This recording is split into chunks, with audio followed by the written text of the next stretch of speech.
Hello students, welcome to path finder classes. तो आज हम लोग सेवेंथ क्लास के चैप्टर थर्ड ज्योग्राफी के चैप्टर थर्ड को पढ़ने जा रहे हैं, जिसका नाम है जल संसाधन। जल संसाधन। हम इस चैप्टर में जल के बारे में पढ़ेंगे कि जल संसाधन होता क्या है, जल से कौन कौन सी सुविधाएं हमें मिलती है। ओके, तो चलिए हम स्टार्ट करते हैं चैप्टर को और देखते हैं क्या होता है। जैसे कि आप देख सकते हैं कि हमारे पूरे अर्थ में, आपने सिक्स क्लास पढ़ा है। सिक्स क्लास में मैंने बताया था कि अर्थ जो है उसके 1/3 पार्ट में क्या है, लैंड है, और 2/3 पार्ट में क्या है, वाटर है, वाटर बॉडीज है। सॉरी, 3/4 में कितना है, क्योंकि आप जब इस अर्थ को बांटते हैं, डिस्ट्रीब्यूट करते हैं, तो 4 टाइप्स में करते हैं। तो एक पार्ट में ही हमारा क्या है, लैंड फॉर्म है। अगर टोटल को मिला दे तो 3/5 3/4 टर्म में क्या है हमारा, पूरे अर्थ पे वाटर ही वाटर, यानी कि पानी है, जल ही जल है। तो आप देख सकते हैं यहाँ पे स्टूडेंट कि 3/4 जो धरातल होती है वो जल से क्या है, ढका हुआ है। पूरे अर्थ को हम ले लें, अर्थ का जो हमारा ग्लोब होता है वो ट्रू मॉडल होता है हमारे अर्थ का। तो इस पूरे अर्थ पे क्या होता है कि 3/4 धरातल पे क्या है, जल ही जल है। और जो 1/4 पार्ट है उस पे हम लोग लैंड, यानी कि लैंड फॉर्म है। आप जानते हैं कि जब 1/4 टर्म, मैंने थोड़ा सा एक बात आपको पॉपुलेशन के अकॉर्डिंग मैं बता रहा हूँ कि 3/4 पे आपके पास क्या है, वाटर बॉडीज है, और 1/4 पे आपका क्या है, लैंड फॉर्म है, जिसपे क्या करते हैं, हम लोग रहते हैं। यानी कि ये हमारा कौन सा फॉर्म है, ये सॉलिड फॉर्म है, जिसको हम लोग कॉन्टिनेंट के भाषा में बोलते हैं कि कॉन्टिनेंट है। तो 3/4 वाटर बॉडीज होने के कारण भी हमारे पास क्या होता है, शॉर्ट ऑफ हो जाता है, यानी कि शॉर्टेज ऑफ वाटर हो जाता है। क्योंकि आपको पता है कि जितनी भी ओशियन है, सी है, ये सब क्या है, साल्टी वाटर होते हैं, नमकीन पानी होता है, और हम सब नमकीन पानी नहीं पी सकते। हमें क्या चाहिए, फ्रेश वाटर चाहिए। तो फ्रेश वाटर भी क्या है, बहुत ही कम है, यानी कि जितना भी है ना उसमें से 3 और 4% ही हमारा क्या है, फ्रेश वाटर है। तो यहाँ पे जो हम 1/4 कॉन्टिनेंट देख रहे हैं, तो आप एक बार स्टूडेंट सोच के देखिए कि 1/4 पार्ट में ही हमारे पास कितनी करोड़ जनसंख्या है। 1/4 लैंड पे ही इतनी जनसंख्या है और पानी इतना है।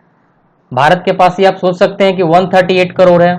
ये थोड़ा मैं चैप्टर से अलग बात कर रहा हूँ, नॉलेजेबल बात कर रहा हूँ, थोड़ा सा इस पे ध्यान दीजिए।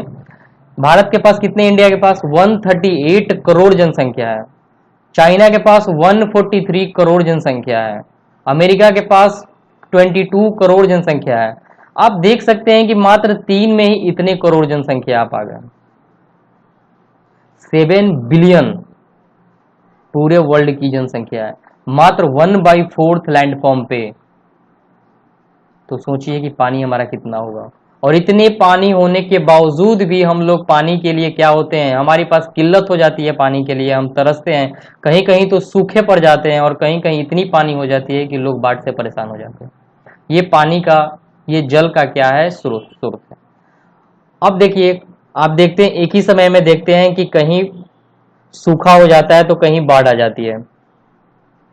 अब देखते हैं क्या, बिहार में, झारखंड में, यूपी में, पश्चिम बंगाल में, इन 4 राज्यों में इधर क्या होता है, बाढ़ ही बाढ़ होता है। यानी कि एक नदी जो है, इधर बिहार में तो 3 नदियां हैं, कोसी नदी, गंडक नदी और सरयुग नदी। ये तीनों क्या करती है कि यहाँ पे बाढ़ का कारण बनती है। लेकिन आप जब पूर्व भारत में जाते हैं, जैसे कि हमारा अरुणाचल प्रदेश हो गया, असम हो गया, ज्यादातर असम की बात करते हैं हम, असम में अधिकतर बाढ़ आती है, और वहां पे इतनी बाढ़ आ जाती है कि वहां पे जीवन जीना मुश्किल हो जाता है। और अभी के मौसम में, अभी के समय में, अभी टाइम जो हमारा ये क्या सितंबर, यानी कि हमारा अगस्त से सितंबर, यानी कि वहां पे बाढ़ बहुत ज्यादा आता है। क्योंकि वहां की कौन सी नदी है, ब्रह्मपुत्र नदी जो है ना, बहुत ही ज्यादा वहां पे तबाही मचाती है। तो आप देख सकते हैं कि कहीं पानी अधिक है तो कहीं सूखे पड़ जाते हैं। मुंबई में ऐसे ही ले लीजिए, पानी सूखे पड़ जाते हैं। राजस्थान में ले लीजिए, वहां तो बारिश होती ही नहीं है, ना के बराबर बारिश होती है। वहां का दो एक ऐसा प्लेस है ना, मैंने आपको पहले प्रीवियस क्लास में भी मैंने पढ़ाया है कि 6 क्लास में ही, कि बीकानेर और जैसलमेर राजस्थान की ऐसी जगह है जो कि भारत की सबसे गर्म जगह है। एक ही देश में आप देख सकते हैं गर्म जगह है और एक ही जगह में आप देख सकते हैं कि बहुत ठंडी भी पड़ती है, लेह में चले जाइए। एक ही देश में आप देख सकते हैं कि बाढ़ आती है तो उसी समय हमारा अगले जगह पे क्या होता है, सूखा पड़ जाता है। तो पानी की दुर्लभता है, इसीलिए हम क्या करते हैं, पानी यानी कि जल की संरक्षण करते हैं संसाधनों के लिए। खेती करते हैं तो जब खेती करते हैं उस समय पानी कहाँ से आएगा, अगर हम उसको बचा के रखेंगे, सोर्स संरक्षण करके रखेंगे उसका, तो पानी हमें क्या होगा, बाद में मुश्किल नहीं होगी। तो इस चैप्टर में हम यही पढ़ेंगे कि हमारा जो जल संसाधन है, जल से क्या क्या संसाधन होती है, इससे क्या क्या जरूरतों की हम पूर्ति करते हैं, क्या क्या आवश्यकता है हमारी इस जल से, हम इसके बारे में इस चैप्टर में पढ़ेंगे। तो चलिए स्टार्ट करते हैं हम। तो आप देख सकते हैं यहाँ पे कि जो ये जल है 3/4 तो है, परंतु इसके प्रयोग में लाने योग्य अलवणीय जल का अनुपात बहुत कम है। मैंने अभी बताया फ्रेश वाटर बहुत कम है, अलवणीय का मतलब स्टूडेंट होता है फ्रेश वाटर। फ्रेश वाटर क्या है, बहुत ही कम है। और यह अलवणीय जो जल होता है यानी कि जो फ्रेश वाटर होते हैं, हमें सतही अपवाह और भौमजल स्रोत से प्राप्त होते हैं। सतही अपवाह हमें प्राप्त होते हैं, जो भौमजल होता है ना, इससे प्राप्त होता है। बारिश का मौसम, बारिश जो पानी होता है ये क्या है, हमारा फ्रेश वाटर है। सबसे अगर शुद्ध पानी फ्रेश होता है वो हमारा क्या होता है, बारिश का ही पानी होता है, जिनका लगातार क्या होता है, नवीकरण और पुनर्भक्षण जल चक्रीय द्वारा होता है। नवीकरण एक वर्ड आया, नवीकरण से आप समझ सकते हैं कि ये ऐसा वर्ड है जिसे हम क्या कर सकते हैं, इसको बदल सकते हैं। आप देखते हैं कि पानी नदियों में आता है, नदियों में इकट्ठा पानी होता है, फिर क्या होता है बाद में आप देखते हैं कि जहां जहां ये बारिश भी स्टार्ट होता है, तो बारिश कैसे होती है, कोई आसमान में पानी तो नहीं होता है ना। इन्हीं सब चक्र के कारण, जो जलीय चक्र होते हैं, इन्हीं सब चक्र के कारण क्या होता है कि पानी, बारिश होती है, फिर बारिश नदियां मिलती है, फिर नदी से बारिश ऊपर जाती है, फिर बारिश होती है। यही सब क्या है, जल चक्र है। अब आप यहाँ पे देख सकते हैं स्टूडेंट कि सारा जल चक्र जलीय चक्र में गतिशील रहता है और जिससे जल का नवीकरण सुनिश्चित होता है।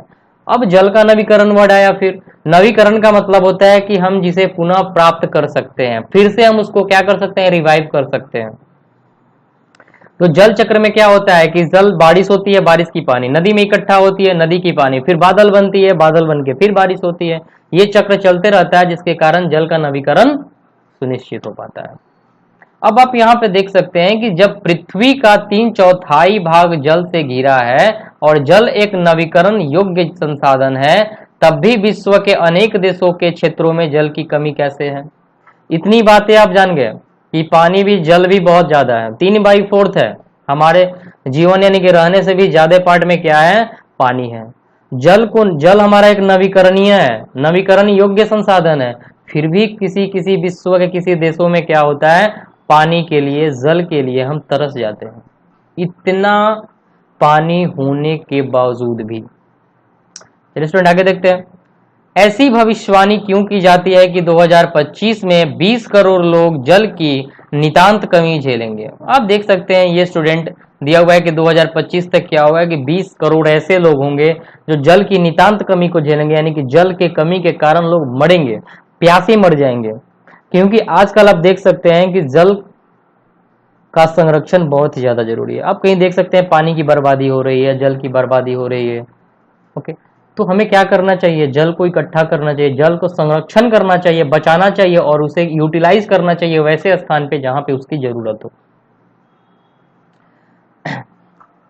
चलिए स्टूडेंट देखते हैं अब आगे। समय और स्थान के अनुसार विभिन्नता परंतु आधिक्यता क्या होता है, जल की कमी, इसके अतिशोषण, अत्यधिक प्रयोग और समाज के विभिन्न वर्गों में जल के असमान वितरण के कारण होती है। क्या होती है, असमान वितरण के कारण होती है। अब देखते हैं कहीं पे क्या होता है कि जल की जितनी जरूरत होती है उससे अधिक हम पानी क्या करते हैं, बर्बाद कर देते हैं। यूटिलाइज उतना नहीं कर पाते हैं जितनी हमारी जरूरत होती है, हम उससे ज्यादा यूटिलाइज करते हैं। तो वही दे रहा है कि परंतु आधिक्यता, यानी कि हम लोग आवश्यकता से अधिक पानी की कमी, यानी कि पानी का यूज कर देते हैं, उसका अतिशोषण करते हैं, अत्यधिक प्रयोग में लाते हैं। समाज के विभिन्न वर्गों में जल के असमान वितरण के कारण ये सब क्या होती है, होती रहती है। अब हम स्टूडेंट यहाँ पे देखते हैं कि क्या यह संभव है कि किसी क्षेत्र में प्रचुर मात्रा में जल संसाधन होने के बावजूद भी वहां जल की दुर्लभता हो, जल संसाधन भी हो, उसके बावजूद भी क्या हो, वहां पे जल की दुर्बलता हो, यानी कहने का मतलब कमी हो। हमारे कई शहरों में क्या है, हमारे कई जो शहर है ना, इसके उदाहरण आते हैं। हम बड़े बड़े जब शहरों में जाते हैं तो पानी की किल्लत हो जाती है, हमें पानी क्या करना पड़ता है, बाई करना पड़ता है। अब गांव देहात एरिया में जाइए, वहां पे क्या होता है, हर जगह पे आपको नल दिखेंगे, हर जगह पे आपको चापाकल दिखेगा। लेकिन अब शहर में जाते हैं तो वहां पे क्या होता है, पानी की किल्लतें होती है। वही चीज यहाँ पे राइटर बता रहा है कि हमारे कई शहरों में इसके उदाहरण है। अतः जल दुर्लभता अत्यधिक और बढ़ती जनसंख्या और उसके परिणाम स्वरूप जल की बढ़ती मांग, उसके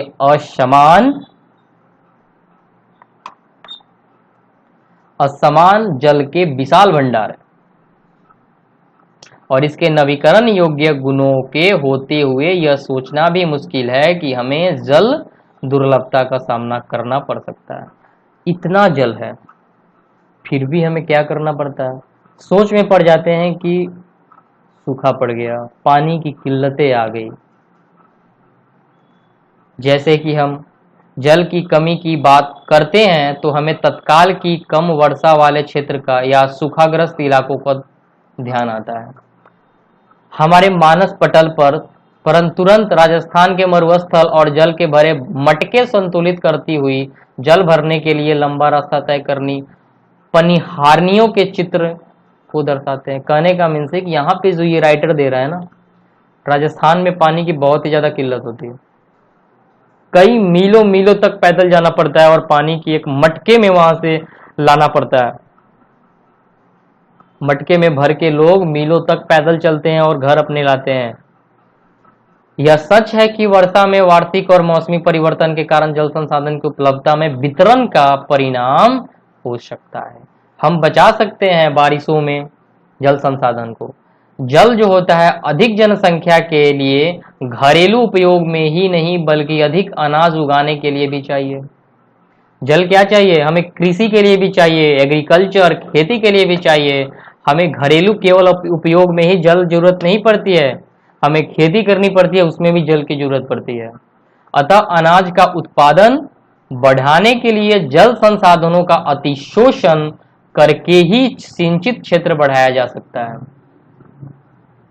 देख सकते हैं स्टूडेंट कि जल के संसाधन से हम क्या कर सकते हैं, सिंचित इरिगेशन एरिया को बढ़ा सकते हैं, खेती एरिया को बढ़ा सकते हैं, और शुष्क ऋतु में भी खेती की जा सकती है। जब हम पानी को, जल को बचा के रखेंगे, उसका संरक्षण करके रखेंगे, तो हमें इसका यूटिलाइज क्या होगा, सही टाइम पे हम इसका यूटिलाइज कर पाएंगे। यानी कि सूखे ऋतु में भी क्या कर सकते हैं, हम खेती कर सकते हैं आसानी से।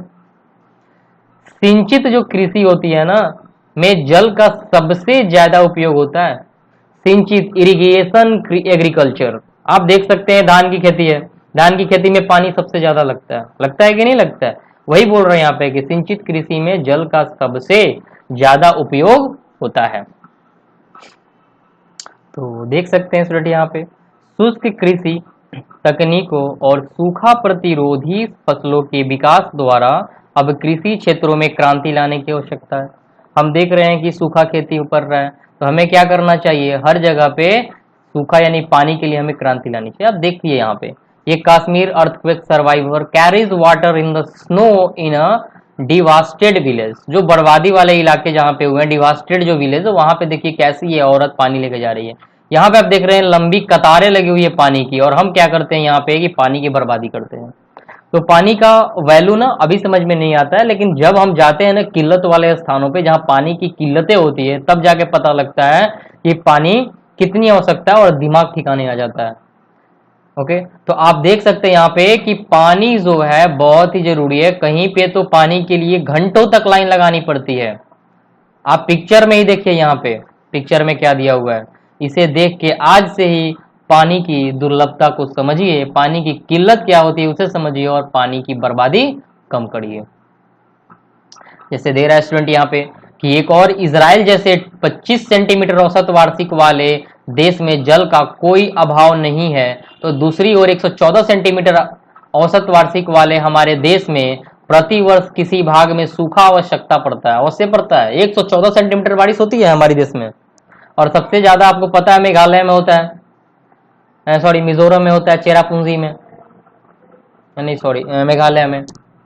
तो देश में जल की उपलब्धता और उसके स्वरूप के अनुसार समुचित जल प्रबंधन न होने के कारण ही वर्षा का जल नहीं, नाली से तेजी से बहकर समुद्र में चला जाता है, जिससे वर्षा में के बाद में लगभग 9 महीने के देश के लिए पानी की कमी होते हुए भी ये मूल कारण देश के जलीय अभाव और उचित प्रबंधन द्वारा नियंत्रित कर सकते हैं। बारिश होती है, सूखा क्यों पड़ता है हमारे देश में? क्योंकि हम यहाँ पे बारिश के पानी का क्या करते हैं, बारिश के पानी को इकट्ठा नहीं कर पाते, उसको बचा नहीं पाते। अगर ये बारिश की पानी हम बचा लेना तो हमारे भारत में किसी कोने में सूखा नहीं पड़ सकता है। क्योंकि आप देख सकते हैं इजराइल में मात्र 25 सेंटीमीटर वर्षा होती है, औसत वर्षा होती है, और वहां पे जल की कोई अभाव नहीं है, कोई कमी नहीं है। और हम देखिए कितने, लगभग 4.5 गुना ज्यादा है, 4.5 गुना हम इजराइल से ज्यादा हमारे पास बारिश होती है। लेकिन हमें क्या होता है कि यहाँ पानी की किल्लतें हो जाती हैं, सूखा पड़ जाता है। क्यों? क्योंकि यहाँ पे हम पानी का संरक्षण नहीं कर पाते, पानी को बचा नहीं पाते, जिसके कारण भारत के कई इलाकों में सूखा पड़ जाता है और कई इलाकों में बाढ़ आ जाती है। तो पानी, वर्षा का पानी कितना इंपॉर्टेंट है हमारे लाइफ के लिए, हमारे एग्रीकल्चर के लिए, हमारे कृषि के लिए, आप यहाँ पे देख सकते हैं। इसलिए कहा जाता है कि पानी को बचाइए, सबसे ज्यादा वर्षा के पानी को बचाना चाहिए। क्योंकि हमारे पास 114 सेंटीमीटर बारिश हो रही है, और अगर हम ये पानी बचा लेते हैं तो उस समय हम इस पानी का यूटिलाइज कर सकते हैं, उपयोग कर सकते हैं, जब हमारी खेती होती है, धान की खेती होती है, गेहूं की खेती होती है, किसी भी चीज, रबी फसल हो गया, खरीफ फसल हो गया, ये सब खरीफ फसल के नामे है। तो हम क्या करते हैं, यहाँ पे इस पानी का यूटिलाइज सही मौके पर, सही टाइम पे हम कर सकते हैं। चलिए स्टूडेंट आगे बढ़ते हैं और देखते हैं। अब ये जैसे दे रहा है कि आप टेलीविजन में भी देखते हैं, विज्ञापन भी देखा होगा कि बहुत से किसानों ने खेत में अपने निजी कुएं और नलकूप हैं, जिसकी सिंचाई करके वे उत्पादन बढ़ा रहे हैं। इससे याद आया आपको, मैं बता दूं, तमिलनाडु में सबसे ज्यादा नहरों से क्या होती है, कृषि होती है। क्या होती है? सबसे ज्यादा नहरों से कृषि होती है। तो भारत के किस राज्य में सबसे ज्यादा है? तो ये जो हमारा एग्रीकल्चर है ना, ये सबसे ज्यादा नहरों से सिंचाई करने वाला जो मुमकिन है, ये है कौन सा? हमारा तमिलनाडु। अब देख सकते हैं यहाँ पे कि परंतु इसके कारण भौम जल स्तर नीचे गिर जाता है। क्या होता है? नीचे गिर जाता है। भौम जल स्तर क्या होता है? नीचे गिर जाता है। चलिए स्टूडेंट देखते हैं यहाँ पे, तो दे रहा है कि जो जल स्तर नीचे गिर जाता है और लोगों के लिए जल की उपलब्धता में कमी हो जाती है और भोजन सुरक्षा खतरे में पड़ जाता है। जल की कमी हो जाएगी, हम कृषि नहीं करेंगे, खेती नहीं करेंगे, तो भोजन की सुरक्षा में तो खतरे पड़ेगी। स्वतंत्रता के बाद भारत में तेजी से औद्योगिकरण और शहरीकरण हुआ। औद्योगिकरण का मतलब हो गया यहाँ पे बिजनेस बढ़ाया गया। शहरीकरण का मतलब हो गया कि पेड़ की कटाई की गई और शहरों में उसको क्या तब्दील कर दिया गया, घर बनाए गए और विकास के अवसर प्राप्त हुए। आजकल हर जगह बहुराष्ट्रीय कंपनी, जिसको एमएनसी कंपनी बोलते हैं, बड़े औद्योगिक घरानों के रूप में फैली हुई है। उद्योगों की बढ़ती हुई संख्या के कारण अलवणीय जल संसाधनों पर दबाव बढ़ रहा है। उद्योग को अत्यधिक जल के अभाव, उनको चलाने के लिए ऊर्जा की भी आवश्यकता पड़ती है और इनकी काफी हद तक पूर्ति जल विद्युत से होती है। जल से भी हम क्या करते हैं? विद्युत का उत्पादन करते हैं। तो वर्तमान समय में भारत में कुल विद्युत का लगभग 22 जो प्रतिशत है ना, वो भाग जल विद्युत से प्राप्त होता है। यानी कि भारत में जो विद्युत उत्पादन हम करते हैं उसका 22% जल से हम निकालते हैं। और इसके अलावा आप सोचिएगा कि सर जल विद्युत कैसे प्राप्त होता है? अब जो डैम देखते हैं, डैम बनता है, तो डैम किस लिए बनाया जाता है? ये डैम तो जो इसी पे हमारा क्या होता है? विद्युत का उत्पादन होता है। आप देख सकते हैं यहाँ पे कि इसके अलावा शहरों की बढ़ती जनसंख्या और जनसंख्या तथा शहरी जीवन शैली के कारण न केवल जल और ऊर्जा की आवश्यकता में बढ़ोतरी हुई है, अपितु इसके संबंधित समस्या और भी बढ़ी हुई है। जनसंख्या बढ़ेगी तो हमारा जो नेचुरल पार्ट्स होंगे वो क्या होगा? धीरे धीरे नष्ट होंगे। यदि हमारी शहरी आवास समितियों या कॉलोनियों पर नजर डाले तो आप पाएंगे कि उनके अंदर जल पूर्ति के लिए नलकूप स्थापित किया गया। इसके कोई आश्चर्य नहीं है कि शहरों में जल संसाधन की अति शोषण हो रहा है और इसके कमी होती जा रही है। क्या हो रहा है? शहरों में हम नलकूप लगा रहे हैं। पहले तो था कि नदी का पानी लोग पीते थे, कुआं रहता था, लेकिन अब शहरों में क्या हो रहा है कि हर घर घर में क्या हो रहा है? नल बन रहा है। इससे क्या हो रहा है? पानी ज्यादा यूज हो रहा है। अब तक हमने जल दुर्बलता की मात्रात्मक पहलू की बात की, आओ अब हम क्या करें, अब इसके बारे में और कुछ जानते हैं। इसकी दुर्लभता है क्या, इसकी गुणवत्ता क्या है। तो यह दुर्लभता जल की जो खराब गुणवत्ता के कारण हो सकती है। पिछले कुछ वर्षों में यह चिंता का विषय बनता रहा है कि लोगों की आवश्यकता के लिए प्रचुर मात्रा में जल उपलब्ध होने के बावजूद भी यह घरेलू और औद्योगिक अपशिष्ट रसायनों, कीटनाशकों और कृषि में प्रयुक्त उर्वरकों द्वारा प्रदूषित मानव उपयोग के लिए खतरनाक है। अब ये कैसे है, तो चलिए पहले इसको हम जान जाते हैं कैसे है। अब देखते हैं स्टूडेंट कि जो फैक्ट्री है, तो फैक्ट्रिया से जो निकलती हुई गंदगी है वो कहाँ जाती है, वो जाती है नदियों में, समुद्रों में, तो पानी प्रदूषित हो रहा है। आप जो कृषि करते हैं उसमें जो आप उर्वरक यानी कीटनाशकों का यूज करते हैं, उर्वरकों का यूज करते हैं, वो भी हमारा प्रदूषित हो रहा है। ये मानव के लिए क्या हो रहा है, खतरनाक बनते जा रहे हैं, यानी कि मानव खुद अपनी कब्र खोदता जा रहा है। आप देख सकते हैं स्टूडेंट कि अपने अनुभव पर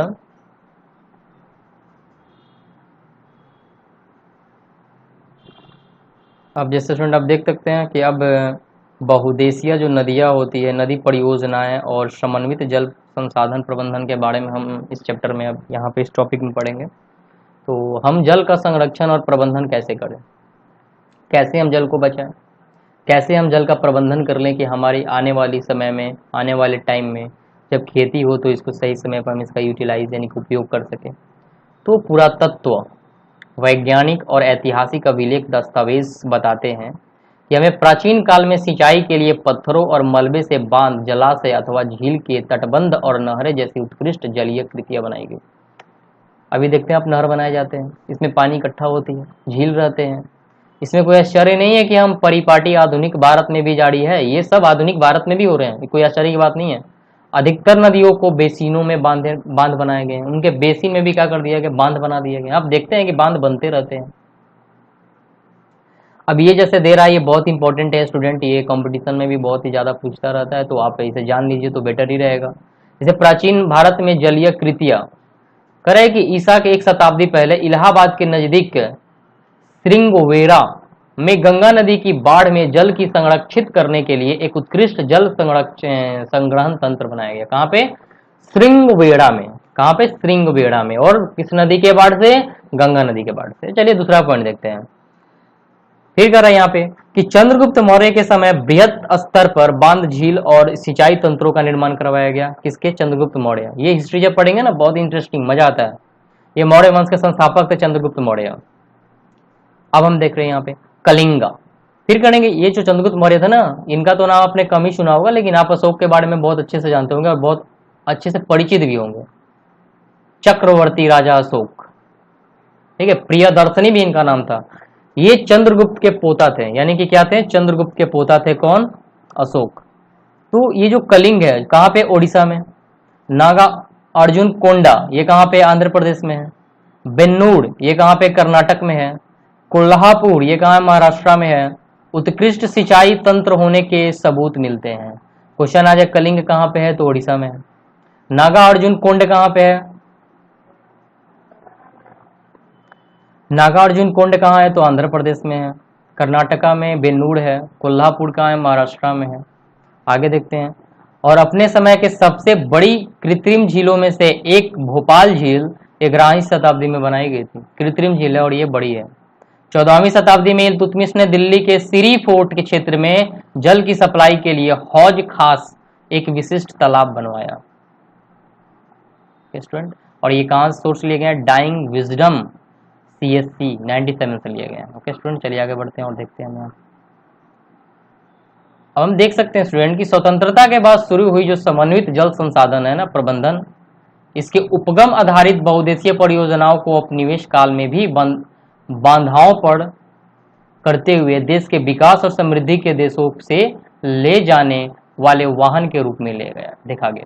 जवाहरलाल नेहरू ने क्या किया, गर्व से बांधों को आधुनिक भारत का मंदिर कहा करते थे। क्वेश्चन आ जाए कि आधुनिक भारत के मंदिर बांधों को किसने कहा, तो जवाहरलाल नेहरू ने कहा। उनका मानना था कि इन परियोजनाओं के चलते कृषि और ग्रामीण अर्थव्यवस्था, औद्योगिकरण और नागरिक अर्थव्यवस्थाएं समन्वित रूप से विकास होती है। ये है तो सही। देखिए यहाँ पे डैम है, हीराकुंड बांध है जो सबसे बड़ी है भारत की, एक भखड़ा है जो सबसे ऊंची है। पिछले कुछ वर्षों में बहुउद्देशीय परियोजनाएं और बड़े बांध कई कारणों से परिलक्षित और विरोध विषय बने गए।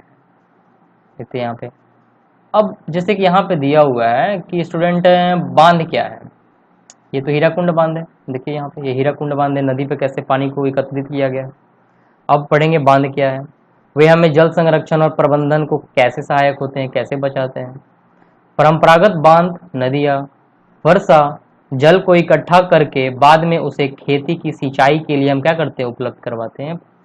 हम यहाँ पे जल को बचाते हैं, इकट्ठा करते हैं और बाद में हम क्या करते हैं, खेतों की सिंचाई के लिए उपलब्ध करवाते हैं, यानी कि उसमें यूटिलाइज करते हैं, उपयोग करते हैं। आजकल बांध सिर्फ सिंचाई के लिए ही नहीं बल्कि अपितु उनका उद्देश्य विद्युत उत्पादन, घरेलू औद्योगिक उपयोग, जल आपूर्ति, बाढ़ नियंत्रण, मनोरंजन, आंतरिक नौचाल, मछली पालन भी है। इतने सारे जल से संरक्षण में होते हैं। केवल हम इसमें पानी का सोर्स यानी सिंचाई के लिए ही नहीं करते हैं, विद्युत उत्पादन के लिए भी स्टूडेंट करते हैं। आप ध्यान से समझिए क्या करते हैं हम यहाँ पे, विद्युत उत्पादन भी करते हैं, जल आपूर्ति, नौचालन हो गया आपका, मछली पालन हम जल में ही करते हैं, बाढ़ का नियंत्रण भी होता है इस सबसे। इसलिए बांधों को बहुउद्देशीय परियोजनाएं भी कहते हैं। बांधों को हम क्या कहते हैं, बहुउद्देशीय परियोजनाएं, जहां एकत्रित जल के अनेक उपयोग समन्वित होते हैं। और उदाहरण के तौर पर सतलुज ब्यास बेसिन में भाखड़ा नांगल में अभी बताया था, भाखड़ा नांगल परियोजना जो है ये कहाँ पे है, सतलुज ब्यास नदी के पे बनाए गए, बेसिन पे बनाए गए हैं। और जल विद्युत उत्पादन, बेसिन आ गया वर्ड, तो स्टूडेंट आप बेसिन के बारे में आप पहले से जानते हैं, कोई नदी है और नदी आसपास में अपने पानी को फैला देती है बाढ़ के कारण, तो ये सब इसकी बेसिन बन जाती है। क्या बन जाती है, बेसिन बन जाती है। यही बोल रहा है कि उसके बेसिन में क्या होता है कि भाखड़ा नांगल परियोजना जल विद्युत उत्पादन और सिंचाई दोनों में काम आती है, यानी कि जो भाखड़ा नांगल परियोजना है जल विद्युत भी देता है और सिंचाई में भी काम आता है। और इसी प्रकार महानदी बेसिन पे हीराकुंड, महानदी के बेसिन पे अगर कोई क्वेश्चन पूछ दे कि भाखड़ा नांगल परियोजना जो है, डैम जो है वो कहाँ पे है, तो सतलुज और ब्यास नदी पर है। हीराकुंड परियोजना कहाँ पे है, तो महानदी के बेसिन पे है। चलिए स्टूडेंट अब आगे बढ़ते हैं।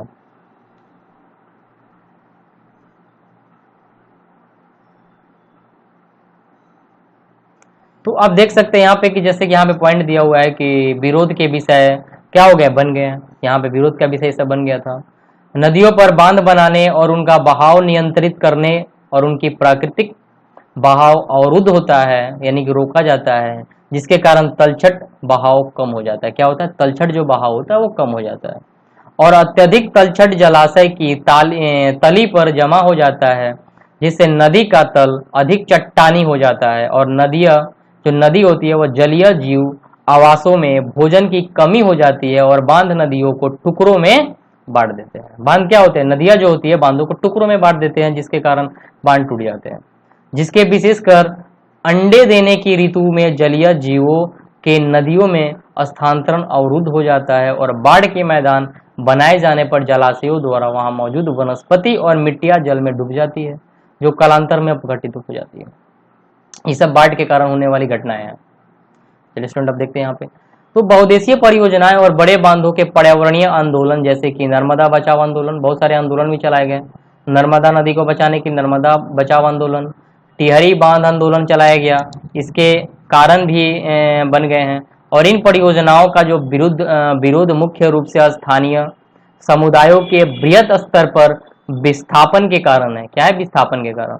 आमतौर पर जो स्थानीय लोग और उनकी जमीन, आजीविका और संसाधनों से लगाव एवं नियंत्रण देश के बेहतरी के लिए कुर्बान करना पड़ता है। बहुत सारे लोग अपने आजीविका संसाधन कुर्बान करते हैं। इसलिए अगर स्थानीय लोगों को इस परियोजना का लाभ नहीं मिल रहा है तो किसको मिल रहा है, शायद जमींदार और किसानों को या उद्योगपति और कुछ नगरीय केंद्रों को। गांव के भूमिहीन को लीजिए, क्या वे वास्तव में ऐसी परियोजना से लाभ उठाते हैं? आप देखिए ये बहुत ही बड़ा क्या है, इशू है। बहुत बड़ी बड़ी कंपनियां हैं, वो क्या करती है, मिलना चाहिए पानी कहीं और तो मिल जाता है कहीं और। देख सकते हैं स्टूडेंट, ये सब क्या है, ये सब टेंशन का माहौल बना हुआ है। और इसी में नर्मदा बचाओ और टिहरी बांध आंदोलन सब स्टार्ट कर दिए गए। जैसे कि दिया हुआ है स्टूडेंट यहाँ पे कि सिंचाई ने कई क्षेत्रों में फसल प्रारूप परिवर्तित कर दिया, जहाँ किसान जल गहन और वाणिज्य फसलों की ओर आकर्षित हो रहे, क्या होने लगे, आकर्षित होने लगे। और मृदाओं के लवणीकरण जैसे गंभीर परिस्थितियां परिणाम हो सकते हैं। और इसी दौरान इसने अमीर भूमि मालिकों और गरीब भूमिहीनों में सामाजिक दूरी बढ़ाकर सामाजिक परिदृश्य बदल दिया। और जैसे कि हम देख सकते हैं कि बांध उसी जल के अलग अलग उपयोग और लाभ चाहने वाले लोगों के बीच संघर्ष पैदा करते हैं। गुजरात में साबरमती बेसिन में सूखे के दौरान नगरीय क्षेत्रों में अधिक जल आपूर्ति देने पर परेशान किसान उपद्रव पर उतारू हो गए। कहने का मीन्स है कि जब ये डैम बनाया गया तो शहरी एरियो में क्या कर दिया कि इस पानी का इस्तेमाल कर दिया गया, तो किसान कहाँ जाएंगे, तो किसान ने क्या कर दिया, वहां पे उपद्रव मचाना स्टार्ट कर देते थे। और बहुउद्देशीय परियोजनाओं के लागत और लाभ के बंटवारे के लेकर अंतर्राज्यीय झगड़े भी आम होते जा रहे हैं। बहुत सारा झगड़ा चलता है। बहुत सारे नदियों पे क्या होता है कि झगड़ा चलते रहते हैं दो राज्यों के बीच में। आप देख सकते हैं यहाँ पे नर्मदा बचाओ आंदोलन क्या था, गैर सरकारी संगठन एनजीओ है, जो जातीय लोगों और किसान, ये कोई सरकारी नहीं है, गैर सरकारी है, एनजीओ जैसे चलता है उसी के अकॉर्डिंग। गुजरात में नर्मदा नदी पर सरदार सरोवर बांध में विरोध में लामबंद करता है। मूल रूप से यहाँ आंदोलन जंगलों के बाद में पानी में डूबने जैसे पर्यावरणीय मुद्दों पर केंद्रित था। हाल ही में इस आंदोलन का लक्ष्य बांध के विस्थापित लोगों को सरकार के संपूर्ण पुनर्वास सुविधाएं दिलाना था। चलिए स्टूडेंट अब आगे बढ़ते हैं और देखते हैं। अब देखिए यहाँ पे ये भारत है, ये भारत देश है हमारा, और देखिए यहाँ पे नदियों का एक जाल बिछा हुआ है। भारत की मुख्य नदियाँ एवं बांध। चलिए स्टूडेंट थोड़ा सा इसको हम जानने की कोशिश करते हैं और पढ़ने की कोशिश करते हैं। तो जैसे कि स्टूडेंट यहाँ पे दिया हुआ है कि आप चलिए हम ऊपर से देखते हैं। यहाँ पे देखिए ये सिंधु नदी जाती है, सिंधु नदी, और सिंधु नदी की सब सहायक नदी है झेलम नदी, चंबल नदी, रावी नदी, सतलुज नदी। तो आप देख सकते हैं कि ये कहाँ पे है। और सिंधु नदी देखिए कहाँ से निकलती है, यहाँ सिंधु नदी निकलती है और ये जाती है ऐसे और ऐसे भारत से जम्मू एंड कश्मीर से निकल जाती है बाहर और पाकिस्तान में निकल जाती है, और पाकिस्तान से होते हुए जब यहाँ पे आती है तो इसकी इतनी सहायक नदियाँ मिलती है और ये जाके कहाँ होती है, ये बंगाल की खाड़ी में इधर आके गिर जाती है, सॉरी अरब सागर में गिर जाती है। और ये जो आप 5 नदियों को देख रहे हैं, पंजाब इसी से बना हुआ है। आप देखिए यहाँ पे सलाल प्रोजेक्ट है, सलाल बगलिहाल दुलहस्ती, सब जम्मू कश्मीर में प्रोजेक्ट आता है। सलाल बगलिहाल दुलहस्ती एक परियोजना है। ब्यास नदी आप देख सकते हैं यहाँ पे, भाखड़ा नांगल, टिहरी, शारदा नदी, गंगा नदी, यमुना नदी, ये नदियों का क्या है, एक जाल बिछा हुआ है। अब आते हैं थोड़ा यहाँ पे देखिए, बहुत ही जब मैंने ब्रह्मपुत्र नदी के बारे में बात किया था तो देखिए स्टूडेंट ये निकलती है तिब्बत से। आप यहाँ देखिए ये तिब्बत से निकलती है और तिब्बत में इसका नाम रहता है सांगपो। देखिए यहाँ पे दिया हुआ है सांगपो नदी, और ये जब जाती है ना यहाँ पे, तो जैसे ही ये देखिए ऐसे जाती है और यहाँ से ऐसे होके ना यहाँ पे घूम जाती है और ऐसे इन करती है। जैसे इन करती है ना तो यहाँ पे देखिए, यहाँ पे दिया होगा दिहांग नदी, दिया है ना स्टूडेंट। तो ये जो दिया हुआ है ना कि इधर आपका तिब्बत में इसका नाम होता है सांगपो, यानी कि चाइना में। और देखिए अब तिब्बत और चाइना आप बोलेंगे सर तिब्बत क्या दिया, और तिब्बत एक पहले का इंडिपेंडेंट क्या था, देश था। चाइना ने इसको बाद में हथिया लिया और इसे अभी तक ऐसे ही रखा हुआ है अपने आप। तो जैसे ये अरुणाचल प्रदेश में इन करती है ना, सांगपो नदी तो दिहांग के नाम से आती है, और जैसे ये असम में इन करती है ना तो ब्रह्मपुत्र नदी बन जाती। देखिए यहाँ पे ये ब्रह्मपुत्र नदी और ये असम है, और असम में ये बहुत ही बड़ा क्या करती है, एरिया को कवर करती है, और यहाँ पे ये बाढ़ का केंद्र बनती है। जैसे ये ब्रह्मपुत्र नदी जैसे ही इन करती है ना बांग्लादेश में, तो इसको जमुना बोलते हैं। क्या बोलते हैं स्टूडेंट, जमुना। और आप देख सकते हैं स्टूडेंट कि यहाँ पे ये नदी आगे बढ़ी है और ये कोई नदी से यहाँ पे आके मिल चुकी है, मिट की हुई है। और ये कौन सी नदी है, ये गंगा नदी है। जब ये गंगा नदी, क्या देखिए आप गंगा नदी है, गंगा नदी ऐसे आती है, इसकी बहुत सारी सहायक नदियाँ हैं, इसे मिल गई हैं। ये गंगा नदी ऐसे आई और यहाँ से फिर ऐसे इनकी, और जैसे ये गंगा नदी बांग्लादेश में इन करती है तो पद्मा का नाम पड़ता है। क्या पड़ता है, पद्मा। और ये पद्मा और जमुना जब आके मिलती है ना यहाँ पे बांग्लादेश में, तो इसका नाम पड़ता है मेघना। क्या पड़ता है स्टूडेंट, मेघना। और ये मेघना नदी से क्या करती है, यहाँ पे आती है और ये बंगाल की खाड़ी में गिर जाती है। देखते हैं यहाँ पे अब गिर जाती है, बंगाल की खाड़ी में गिर जा रही है। अब आपको मैंने पढ़ाया था 2 नदियों के बारे में, नर्मदा और ताप्ती के बारे में। तो नर्मदा नदी ये आपकी निकली यहाँ से, और ये होगी ताप्ती नदी। तो 2 नदियाँ जो है ना, इसकी जो डायरेक्शन होती है पश्चिम दिशा में बहती है और आगे कहाँ गिरती है, अरब सागर में गिरती है। और सारी जो नदियाँ होती है सभी नदियाँ क्या बंगाल की खाड़ी में गिरती है। और एक और नदी है लूनी नदी, इसमें तो नदी उसका नाम नहीं दिया हुआ है, लेकिन लूनी नदी एक ऐसी नदी है जो क्या होता है कि वो निकलती तो राजस्थान से ही है, राजस्थान में ही क्या होती है, विलुप्त हो जाती है, क्योंकि बहुत ही छोटी नदी है। चलिए तो अब और सारी नदियों के बारे में आपको दिखा दे रहा हूँ। राणा सांगा, ये गांधी सागर, कोटा बैराज, चंबल नदी पर, यमुना नदी, गंगा नदी, शारदा नदी, घघरा नदी, ये सब, गंडक नदी, कोसी नदी, ये सब बिहार की है। और बिहार को हम क्या बोलते हैं, बिहार का शोक बोलते हैं कोसी नदी को, और ये सब नेपाल से आती है। देख रहे हैं यहाँ पे, घाघरा नदी भी नेपाल से आती है, गंडक नदी भी नेपाल से आती है, और कोसी नदी भी नेपाल से आती है। तो घाघरा, गंडक और कोसी ये बिहार की बहुत ही जबरदस्त यहाँ पे क्या करती है, पानी, यानी कि सोन नदी भी है। सोन नदी भी क्या करती है इधर से, ये बिहार में क्या करती है, बाढ़ का माहौल बनाती है। अब स्टूडेंट यहाँ पे देख सकते हैं दामोदर नदी है, ब्रह्मपुत्र नदी के बारे में आप पढ़ ही लिए। चलिए स्टूडेंट अब आगे बढ़ते हैं। देखिए कोयना नदी, यहाँ पे कोयना है, कृष्णा नदी है, तुंगभद्रा नदी है, नागार्जुन सागर है, गोदावरी नदी जिसको हम क्या बोलते हैं, बुंडी गड्ढा की भी बोलते हैं, दक्षिण की गंगा भी बोलते हैं गोदावरी को। महानदी अभी अपने पढ़ा था, हीराकुंड डैम, यहाँ पे देखिए हीराकुंड है, ये कि यहाँ पे पड़ता है, महानदी पे पड़ता है। स्टूडेंट थोड़ा सा और आगे देखते हैं हम, यहाँ पे मेट्टूर बांध आप देखते हैं, यहाँ पे मेट्टूर बांध है, कावेरी नदी पे होता है, और कर्नाटक और तमिलनाडु के बीच में, ये याद कर लीजिए, कावेरी जो है ना, कावेरी नदी स्टूडेंट, कावेरी नदी ये क्या हो गया, अभी मैंने बताया दो राज्यों के बीच में क्या होता है, टेंशन का माहौल बनता है। तो ये जो कावेरी नदी है, और कावेरी नदी में कौन कौन सा, कर्नाटक, कर्नाटक और तमिलनाडु, ये दो राज्यों के बीच में क्या टेंशन का माहौल बनता है। और जो मेट्टूर है ना, ये कर्नाटका में पड़ता है, ठीक है। पेन्यार है यहाँ पे, पेरियार नदी यहाँ पे होगी, केरला में आपका जगह, और ये देखिए श्रीलंका आपका यहाँ पे आ जाता है। चलिए स्टूडेंट आप देख सकते हैं, अब ये तो मैंने पहले ही पढ़ा दिया था, ये अंडमान निकोबार हो गया, इधर लक्षद्वीप हो गया, भारत का ही पार्ट है। तो चलिए स्टूडेंट अब देखते हैं, नदी परियोजनाओं पर उठी अधिकतर जो आपत्तियां उनके उद्देश्यों में विफल हो जाने पर उनके विडंबना भी है। ये सब जैसे स्टूडेंट दिया हुआ है कि जो बड़े बाढ़ कई जगहों पे क्या होता है कि आपने पढ़ा होगा 2006 में महाराष्ट्र और गुजरात में भारी वर्षा के दौरान बाढ़ से छोड़े हुए जल की वजह से बाढ़ की स्थिति और भी विकट हो गई थी। 2006 में बहुत ज़्यादा बाढ़ आ गया था, और बहुत सारा तलछट जमा हो गए थे, यहाँ पे जलाशय जमा हो गए थे, जलाशय से तलछट जमा हो गए थे। प्राकृतिक उर्वरक और बाढ़ के मैदान में नहीं पहुंच पाई, जो प्राकृतिक उर्वरक है वो बाढ़ के मैदानों में जहाँ पे खेती होती है वहाँ पे नहीं पहुंच पाई, और निम्नीकरण समस्या बढ़ती चली गई। वर्षा अब जल संग्रहण जो होता है, बहुत सारे जो ये जब पानी इकट्ठा होती है, फिर धूप आते हैं, जिसके कारण क्या होता है, वहाँ पे बीमारी फैलना स्टार्ट हो जाती है। वर्षा जल संरक्षण क्या होता है, बहुत से लोग मानना है कि बहुउद्देशीय परियोजनाओं में आल तरह के आला पद्र और उन पे उठे विवादों के चलते क्या होता है कि वर्षा जल संरक्षण तंत्र और उनकी सामाजिक, आर्थिक और परिस्थिति के तौर पर क्या होता है, व्यर्थ विकल्प हो सकते हैं। ये सब स्टूडेंट दिया हुआ है कि जो बहुत जल से हम कैसे, यानी कि बारिश के पानी को कैसे हम बचा सकते हैं, कैसे पानी के बचाकर हम यूटिलाइज कर सकते हैं उन चीज़ों को। भौम जल हो गया, नदी हो गई, जल, बाढ़, जल संरक्षण और अनेक तरीके विकसित कर लिए थे। पहाड़ी और पर्वतीय क्षेत्रों के लोग ने क्या किया, गुल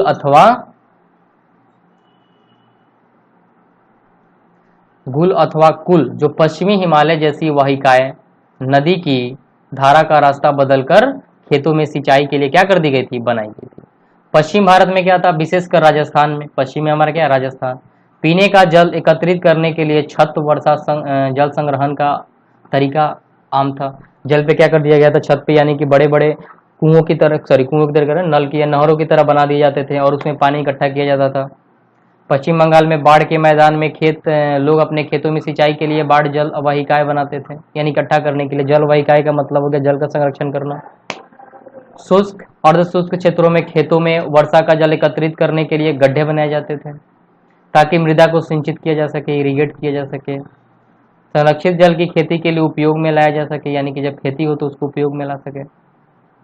राजस्थान के जिले में जो जैसलमेर है, अभी मैंने आपको चैप्टर स्टार्ट करते समय बताया था, जैसलमेर में क्या होता है, खादीन और अन्य क्षेत्रों में जोहर इसके उदाहरण है। क्या थे, खादीन और जोहर, ये क्या थे, ये जल संरक्षण का एक प्रकार है। अब आप स्टूडेंट देख सकते हैं यहाँ पर राजस्थान के अर्ध शुष्क क्षेत्रों में, विशेषकर बीकानेर, अभी मैंने आपको बीकानेर का भी नाम लिया था, जैसलमेर और बीकानेर जो कि राजस्थान यानी भारत के सबसे गर्म जगह है। फौलादी, बाड़मेर, लगभग हर घर में पीने का पानी संरक्षित करने के लिए भूमिगत टैंक अथवा टांका हुआ करते थे, और इसका आकार बड़े कमरे जितना होता था, जैसे यहाँ पे आप देख सकते हैं। जिसकी लंबाई क्या थी, एक घर के 6.1 मीटर गहरा, 4.27 मीटर लंबा और 2.4 मीटर चौड़ा टांका था। टांका यह सुविकसित छत्र वर्षा जल संरक्षण का तंत्र का एक अभिन्न अंग था। देखिए यहाँ पे ये बनाया गया है, यहाँ पे भी आप देख सकते हैं स्टूडेंट यहाँ का। चलिए स्टूडेंट आगे बढ़ते हैं। करें कि are you a water harvester, क्या आप वाटर हार्वेस्टर हैं, बचाते हैं वाटर हार्वेस्टर को। This monsoon join us continue to, ये देखिए अब छाता या अम्ब्रेला है, अम्ब्रेला क्या कर दिया गया, उल्टा यानी कि अपोजिट कर देगा। और पानी को सेव करने के लिए ये फोटो जो है ना, ये पिक्चर बता रहा है कि आप कैसे वाटर को बचा सकते हैं, यानी कि ऐसे नहीं कि हम अम्ब्रेला में ही पानी को बचाना स्टार्ट कर दें। फिर जैसे दे रहा है यहाँ पे कि बीपी सी पाइप का इस्तेमाल करके छत का भूजल एकत्रित किया जाता है। रेत एवं ईंट प्रयोग करके जल का छानना फिल्टर किया जाता है। भूमिगत पाइप के जल द्वारा हौज बनाए जाते हैं। हौज के अतिरिक्त जल कुएं तक लाया जाता है, यानी कि जल को कुएं तक लाया जाता है। और कुएं का जल भूमिगत जल के पुनर्भक्षण करता है और पानी बाद में इस जल का उपयोग किया जाता है, यानी कि मिक्स कर दिया जाता है। चलिए स्टूडेंट आगे बढ़ते हैं और देखते हैं। तो अब देख सकते हैं स्टूडेंट यहाँ पे कि जो भी यहाँ पार्ट्स है हमारा, यानी कि जो अभिन्न जो हम बनाते हैं वो छतों पे अपना ये क्या होते हैं, ये हिस्सा होते हैं, अभिन्न हिस्सा होते हैं जल संग्रह के। अब यहाँ पे देख ही सकते हैं एक कुल में वर्तुल ग्रामीण तालाब बनाया गया और इसमें पानी की इकट्ठा किया गया ताकि क्या किया जा सके, इसको सिंचाई किया जा सके खेती के समय। मुख्य घर के आंगन बनाया जाता है और वे घरों में ढलान छतों से पाइप द्वारा जोड़ दिया जाता है ताकि हम पानी को क्या कर सके, कुओं तक ले जा सके। छत से वर्षा का पानी इन नलों से होकर भूमिगत टंका तक पहुंचाया जाता है, यानी कि ये टंका है सब, और इसे एकत्रित किया जाता है। और वर्षा का पहला जल छत और नलों को साफ करने में प्रयोग किया जाता है। जो पहला वर्षा होता है पहले उसको क्या करते हैं, छतों को साफ कर देते हैं ताकि जब पानी को हम इकट्ठा करें तो क्या हो, पानी सुरक्षित यानी कि फ्रेश वाटर हो और वो साफ सुथरा हो, उसे संग्रहित नहीं किया जाता है, यानी कि उसको पानी को उड़ा दिया जाता है। और इसके बाद होने वाला जो वर्षा होता है उसको संग्रह किया जाता है, बचाया जाता है। ये टांका क्या, आप चलिए पढ़ते हैं, देखते हैं टांका क्या है। अब जैसे स्टूडेंट कर रहे हैं यहाँ पे कि टांका में वर्षा जल अगली वर्षा ऋतु तक संग्रहित किया जाता है, यानी कि पानी को बचाया जाता है। और इसे जल की कमी वाली ग्रीष्म ऋतु तक पीने जल उपलब्ध करवाने वाला जल स्रोत बनाता है। और वर्षा जल अथवा पल्लाड़ पानी जैसे कि इसे इन्हीं क्षेत्रों में पुकारा जाता है और प्राकृतिक जल शुद्धतम रूप से समझा जाता है। इस घरों में जो टंकों के स्थान भूमिगत कमरों में भी बनाए जाते हैं, क्योंकि जल का यह स्रोत इस कमरे को भी ठंडा बनाता है। अगर हम बनाएंगे, पानी अगर ऊपर रहेगा हमारे छतों पे तो क्या होगा, कमरों को भी ठंडा बनाए रखेगा। जैसे कि हम राजस्थान में कर सकते हैं, जिसमें ग्रीष्म ऋतु में गर्मी से हमें क्या मिलती है, राहत मिल सकती है। आप देख सकते हैं मेघालय की राजधानी क्या है, शिलोंग। छत वर्षा जल संग्रह प्रचलित है यहाँ पे भी, यानी कि हम लोग छतों पे क्या करते हैं, वर्षा को बचाते हैं। रोचक इसलिए क्योंकि चेरापूंजी और मौसिनराम जहाँ विश्व की सबसे अधिक वर्षा होती है। शिलोंग में 55 किलोमीटर की दूरी पर स्थित और यह शहर पीने के जल की कमी की गंभीर समस्या का सामना करता है। कौन, शिलोंग। शहर के लगभग हर घर में छत वर्षा जल संरक्षण की व्यवस्था है, हर घर में ये संरक्षण है। और घरेलू जल आवश्यकता की कुल मांग के लगभग 15 से 25% हिस्सों की पूर्ति जल संग्रहण व्यवस्था से होती है। चलिए आप देख सकते हैं यहाँ पे ये सब संग्रह किया गया हुआ है। चलिए आप देखते हैं स्टूडेंट यहाँ पे कि यह दुख की बात है कि आज पश्चिमी राजस्थान में क्या है, छत वर्षा जल संरक्षण की रीति इंदिरा गांधी नहर से उपलब्ध बारहमासी पेयजल के कारण कम होती है। यानी कि हम लोग राजस्थान में भी ये जो छत पे हम पानी बचाने का जो वर्षा जल संरक्षण स्टार्ट किए थे, ये धीरे धीरे क्या हो गई, कम होने लगी है इंदिरा गांधी नहर के कारण। हालांकि कुछ घरों में टंका की सुविधा अभी भी है, क्योंकि उन्हें नल के पानी का स्वाद पसंद नहीं है। सौभाग्य आज भी भारत में कई ग्रामीण शहरों में जल के संरक्षण और संग्राहक यह तरीका उपयोग में लाया जाता है। कर्नाटक के मैसूर इलाकों में क्या किया गया, सुदूर गांव जिसका गुंडाथुर में ग्रामीण अपने घर में क्या करते हैं, जल की आवश्यकता पूर्ति छत वर्षा जल संरक्षण की व्यवस्था करते हैं। आप देख सकते हैं कि भारत के कई एरिया में ऐसा काम किया जा रहा है। गांव के लगभग 200 घरों में यह व्यवस्था है और इस गांव ने जल संपन्न गांव की ख्याति अर्जित की है। और यहाँ प्रयोग किए जा रहे हैं वर्षा जल संरक्षण ढांचे के बारे में अधिक जानकारी के लिए आप देख सकते हैं ये पिक्चर आप यहाँ पर। अब जैसे यहाँ पर स्टूडेंट देख सकते हैं बांस ड्रिप सिंचाई प्रणाली है। अब बांस के माध्यम से क्या होता है, ये सिंचाई प्रणाली जाती है यहाँ से पानी के वाटर माध्यम से किए जाते हैं। ओके स्टूडेंट, यहाँ पे आप देखिए बांस ड्रिप कैसे किए जाते हैं। आप देख ही सकते हैं कि पहाड़ी शिखरों पर सदानीरा झीलों का दिशा परिवर्तित करने के लिए बांस के पाइपों का प्रयोग किया जाता है और इन पाइपों के माध्यम से गुरुत्वाकर्षण जल द्वारा पहाड़ के निचले स्थानों तक पहुंचाया जाता है, यानी कि निचले स्तर तक हम पहुंचाते हैं।